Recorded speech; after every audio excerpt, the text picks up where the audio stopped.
وعلیکم السلام ورحمۃ اللہ وبرکاتہ۔ جی جرابوں پر مسح کرنے کے حوالے سے، جی جرابوں پر مسح کرنا اجماع صحابہ سے ثابت ہے، اور نبی علیہ الصلوۃ والسلام کے صحابہ کا اجماع تھا اس مسئلے کے اوپر۔ کوئی بھی صحابی جرابوں پر مسح کرنے کا مخالف نظر نہیں آتا۔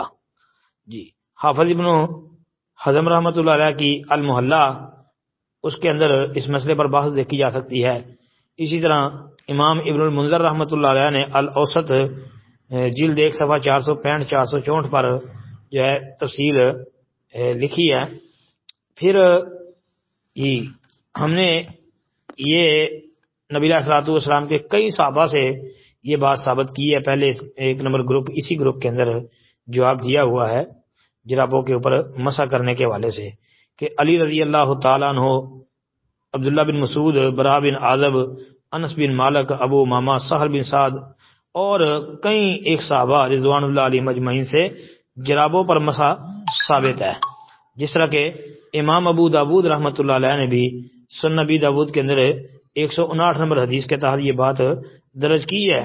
159 نمبر جو حدیث ہے اس کی سند تو ضعیف ہے، مرفوعاً ثابت نہیں ہے، البتہ انہوں نے بھی یہ لکھا ہے کہ امام صاحب رحمۃ اللہ فرماتے ہیں کہ علی بن ابی طالب، ابن مسعود، برا بن عازب، انس بن مالک، ابو امامہ، سہل بن سعد اور عمر بن حریث رضی اللہ عنہم نے بھی جرابوں پر مسح کیا ہے۔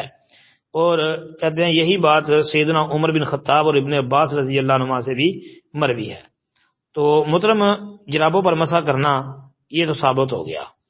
اب جرابوں پر مسح کی مدت مقیم کے لیے 1 دن 1 رات، مطلب 5 نمازیں پڑھ سکتا ہے۔ جو مسافر آدمی ہے اس کے لیے 3 دن اور 3 راتیں، جی یہ مسح کی مدت شریعت نے بیان فرمائی ہے۔